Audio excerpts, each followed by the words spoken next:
Dahil nga wala nang ulan ng araw na to ay nagkayakagan kami na pumunta dito sa may palayan. Pero bago yun ay dumaan muna kami dito sa ihawan para may mabaon naman kaming pagkain doon sa pupuntahan namin. At pakaluto nga nung in-order naming ihaw ay umalis na agad kami. At eto nga pala yung school kung saan ako nag-aral at natutong mangarap. At kasama nga din pala dito itong aking dalawang cute na pamangkin.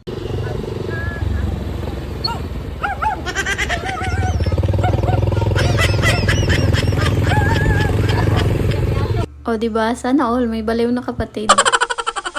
Andito na nga pala kami sa palayan ngayon. At ang kuya ko ang driver ng aming tricycle. Huwag po kayong mag-alala dahil marunong na siya mag-drive neto. At malapit lang din naman po itong palayan dito sa aming bahay. Pagkadating nga namin dito ay inayos agad ni Eugene itong pagkain na dala namin. Masarap din kasing tumambay dito lalo na pag may dala kang pagkain. Para hindi lang mata yung busog pati na rin yung tiyan. Dinagdagan na nga din pala namin ng rice at panulak yung binili naming ihaw kanina. Wish that I could stay in this moment forever, so I can hold you in my arms. I will carry you on my shoulders as long as I'm waiting someday. Kinukuha din. Pupunan dito, play na. Anong play? Hi! Ano nagpas na kayo, Ate Mingay? Sali-sali kanina. Until my heart gives in, I will do everything I can for. Hindi kayo para madadapa eh. Ano? Malayo na abot mo, oy.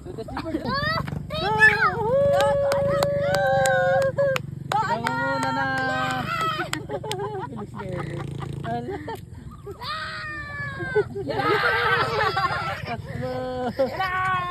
Parang madadapa. Uy, uy.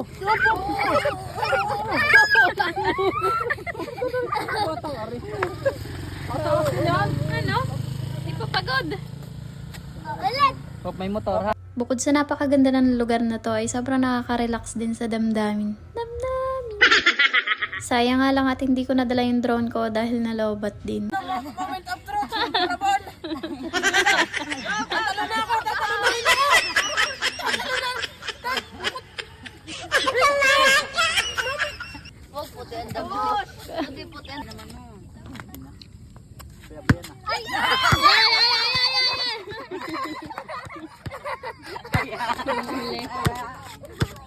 Naalala ko lang nung mga bata pa kami ay dito kami palagi naliligo sa irrigation na to. Kung saan palagi kami tumataka sa aming nanay. At kahit nga mapalo kami noon ay wala kaming pakialam dahil sobrang saya namin sa tuwing nakakagala kami at nakakaligo sa ilog. Nung bata pa kasi kami ay mahilig kami gumala kung saan saan para mamayabas, manguha ng mga atis, manguha ng sinturi sa puno ng iba, manguha ng mga shell sa ilog at kung ano-ano pa. Pero habang nagkakaedad ako, lalo na nung nagkaroon ako ng sariling anak, ay dun ko lang naisip na delikado pala yung ginagawa namin nun. Na what if may nakasalubong kami mga dinosaur sa daan?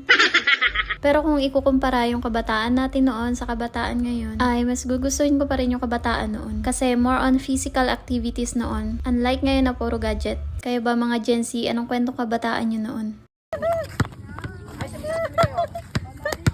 Anak. Andun. Ay, ano lalangoy ka tuloy dyan. War! Ayun na, ano rin pa yan doon? Malalim ganyan? Doon sa kabila, tumawid ka doon. Oh, doon. Yung ka, bilis! Bilis! Sana, ano rin na. Oh, wala ka na.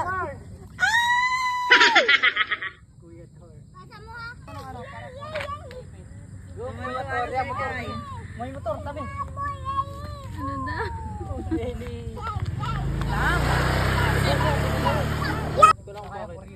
Baka ano, allergy dun sa ano. Wala palang ilaw din. Ano? Tagal nang hindi na ano. Dilim. Ang may ilaw doon. Doon lang yung may ilaw na ta. Pailaw. Nalayo, may tricycle. Naglagay ng mga poste tapos ay ng ano ng kurente. Wala man lang ilaw. Wake up! Galaw-galaw! Huwag patulog-tulog dyan sa inyo! Gawin mo namang safe ang iyong barangay. Sama kay mama ha. Hindi yung ikay maingay lang pag eleksyon. Ayan na anak Oo. Ganda sana din kung may ano. Ilaw. Tama ng ilaw. At dahil nga paggabi na ay pauwi na ang mga anak at mga apo ng inay. At kahit papano nga ay nakahinga na din sa mabibigat na problema na dumaan. So yun lang guys. Thank you for watching. Babush! Wish that